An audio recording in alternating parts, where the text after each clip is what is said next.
Video ini dibuat atas tujuan berkongsi ilmu semata-mata. Ia tidak dibuat untuk menghina atau menjatuhkan kredibiliti mana-mana pihak, organisasi atau jabatan.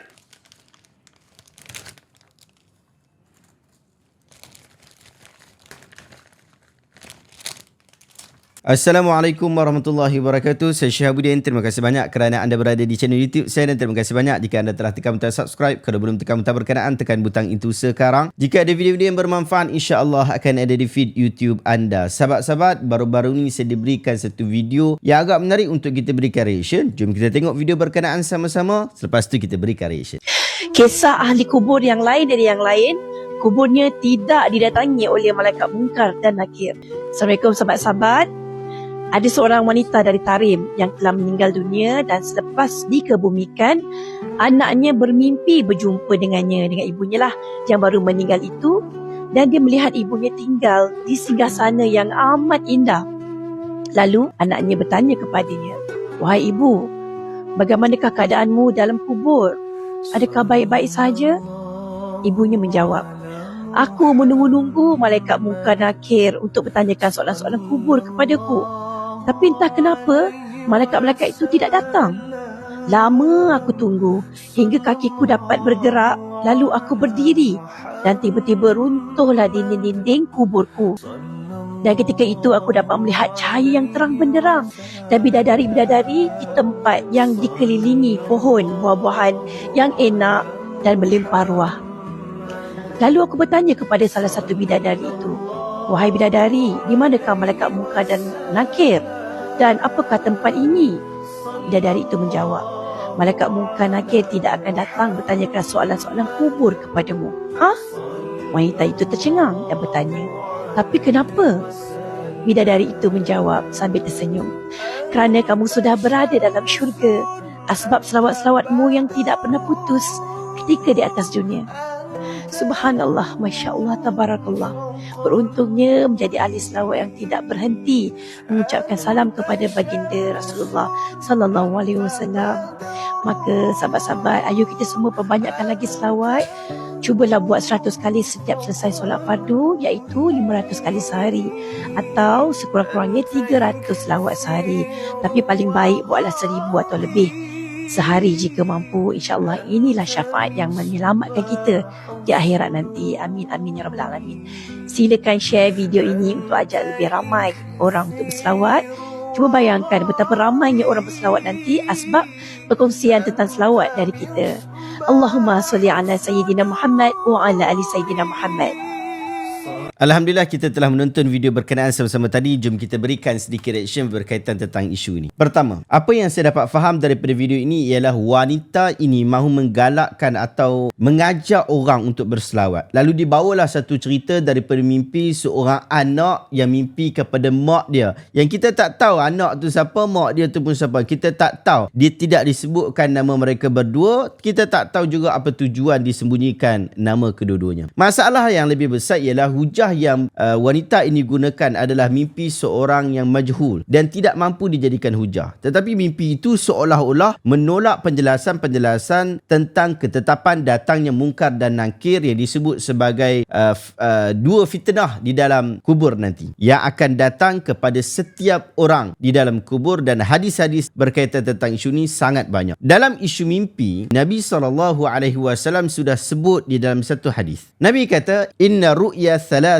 minha ahawilu minasyaitan liyahzuna biha ibn Adam wa minha ma yahummu bihi rajul fi yaqazatihi fayarahu fi manamihi wa minha juz'un min 46 juz'an minan nubuwah." Mimpi itu ada 3 jenis. Yang pertama, mimpi yang merupakan gangguan syaitan untuk meresahkan anak Adam. Yang kedua, mimpi yang pada asalnya perkara yang difikirkan manusia ketika jaga lalu terbawa hingga ke dalam tidur. Yang ketiga, mimpi yang merupakan satu bahagian bahagian daripada 46 bahagian kenabian. Hadis ini sahih riwayat Ibn Majah di dalam Sunan Ibn Majah. Jadi ringkasnya mimpi ni ada 3 jenis. Yang pertama mimpi yang baik dan benar, ar-ru'yah hasanah. Ia adalah apa yang disifatkan Rasulullah SAW sebagai satu bahagian daripada sifat kenabian Nabi Muhammad SAW. Yang kedua, mimpi yang buruk dan dusta, ar-ru'ya as-sayyi'ah. Ia adalah permainan tidur oleh syaitan. Yang ketiga, mimpi disebabkan oleh adat bagi seseorang, iaitu apa yang dilihat seseorang itu di dalam mimpi berkaitan dengan apa yang disibukkan olehnya ketika dia sedang jaga. Contohnya, dia lapar sangat dan teringin sangat nak makan McD, lalu dia tidur, mimpi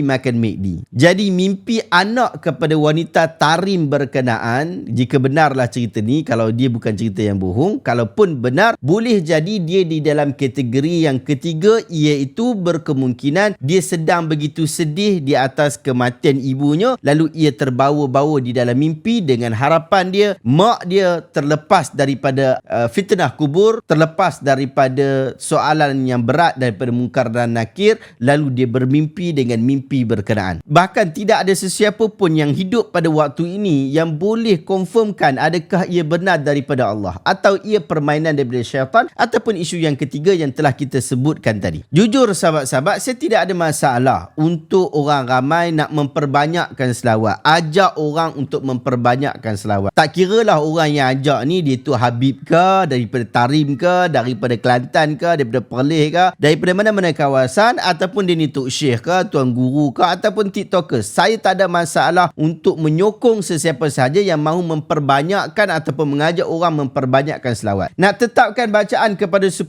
kali, 100 kali, 1000 kali, 10,000 sekali pun, saya tak kisah. Yang penting jangan sandak kepada Nabi SAW. Ia adalah amalan sunat yang memang digesa kita untuk memperbanyakkan. Pun begitu, tak payahlah dibawa hujah mimpi yang merapu-merapu. Al-Quran dan hadis dalam bab ni telah menyebutkan tentang pelbagai kelebihan selawat. Nabi SAW pernah sebut, man salla alayya salatan wahidatan sallallahu alaihi 10 salawat wa huttat anhu 10 khati'at wa rufi'at lahu 10 darajat. Sesiapa yang mengucapkan selawat kepada aku 1 kali saja, maka Allah akan selawat bagi dia 10 kali dan digugurkan pada dia 10 kesalahan dosa dia, dan serta ditinggikan baginya 10 darjat tingkatan di syurga. Tak cukup besar lagi kefadilat yang disebutkan dalam hadis ini. Hadis ini adalah hadis yang sahih, riwayat Imam An-Nasa'i di dalam sunannya. Tiada keperluan kita nak pergi ambil cerita daripada mimpi seorang yang tidak dikenali. Secara praktikalnya, susunan amalan harian kita sendiri pun sebenarnya telah memperbanyakkan selawat. Oleh itu, kita akan berselawat ketika tahiyat akhir salat. Ia menjadi rukun sah salat yang disepakati oleh majoriti ulama. Jika tidak baca, tidak sah salat. Di dalam tahiyat awal juga kita baca tu. Di dalam kunut salat subuh pun, dalam kunut salat witir pun kita baca. Waktu masuk keluar masjid kita baca. Waktu duduk dalam majlis-majlis perhimpunan kita baca. Ketika memulakan dan menutup doa kita baca. Selepas azan dan setiap kali mendengar nama Rasulullah SAW disebutkan, selawat kita kepada baginda Nabi SAW. Tanpa menambah 10, 100, 200 pun sebenarnya kita telah memperbanyakkan selawat dalam kehidupan seharian kita. Jadi tak ada isu pun kita nak memperbanyakkan secara khusus. Dicari-cari pula hujah yang tak apa-apa untuk nak pi angkat isu memperbanyakkan selawat. Banyakkan selawat ia adalah sunnah Nabi SAW dan kita tak ada masalah. Dalam hadis yang sahih riwayat Imam Ahmad daripada Aus, dia berkata bahawa Rasulullah SAW bersabda, min afdali ayyamikum yaumul jumu'ah fihi khuliqa Adam wa fihi qubid wa fihi nafkhah wa fihi sa'qah fa akthiru alayya minas salati fihi fa inna salatakum ma'rudatun alayya. Hari-hari kamu yang paling baik adalah hari Jumaat. Padanya diciptakan Nabi Adam alaihissalam, padanya diwafatkan Nabi Adam alaihissalam, padanya berlaku tiupan sangkakala dan padanya berlaku kiamat. Maka kamu perbanyakkanlah selawat kepadaku pada hari Jumaat. Imam As-Sakhawi menukilkan pandangan Imam Asy-Syafi'i. Dia kata, aku menyukai untuk memperbanyakkan selawat kepada Nabi pada setiap keadaan apabila berada pada malam dan siang hari Jumaat. Maka keinginanku akan bertambah sangat kuat untuk berselawat. Isu kita bukanlah ajakan memperbanyakkan selawat, tetapi isu kita adalah pada berlebih-lebihan meletakkan fadilat. Apatah lagi kelancaran kisah yang diceritakan oleh wanita ini menyebabkan saya secara peribadi risau. Benarkah ini cerita betul mimpi atau ia adalah cerita yang direka-reka Kenapa? Kerana pencerita ini menceritakannya sangat detail. Sebagai umat Islam yang perlu sentiasa berhati-hati dengan maklumat yang diterima, sudah sepatutnya saya bahkan kita berhati-hati dengan kisah mimpi seperti ini. Nabi SAW sebut dan Nabi SAW ingatkan, man tahallama bihulmin lam yarahu kullifa an ya'qida baina sya'irataini yaumal qiyamah walan yaf'al. Sesiapa yang mengalami satu mimpi yang tidak pernah dilihatnya dalam mimpinya, maka orang tersebut dibebankan untuk mengikat antara dua helai rambut pada hari kiamat dan dia tidak akan boleh mengikatnya. Hadis ini sahih riwayat Imam Bukhari. Imam Muslim pula merekodkan peringatan tegas Nabi SAW. Kafa bil mar'i kadhiban ayu haditha bi kulli ma sami'. Cukuplah seseorang itu dia anggap sebagai pembohong bila dia ni sampaikan semua benda yang dia dengar. Jangan kita terus percaya sahabat-sahabat kepada apa yang kita dengar semata-mata. Tetapi tapislah apa yang kita dengar tu. Kerana akhirnya kita semua, saya dan juga anda akan dipertanggungjawabkan di hadapan Allah Azza wa Jalla atas apa yang kita ceritakan kepada orang ramai. Wallahu ta'ala alam. Adakah anda dapat sesuatu ilmu yang bermanfaat pada hari ini? Jika anda rasa video hari ini bermanfaat, tekan butang share. Semoga orang lain juga mendapat manfaat yang sama. Sahabat-sahabat, jangan lupa untuk dapatkan buku Sahih Al-Bukhari 7 jilid, buku lengkap hadis-hadis Nabi SAW. Saya letakkan link dekat bahagian description. Jumpa lagi sahabat-sahabat. Assalamualaikum warahmatullahi wabarakatuh.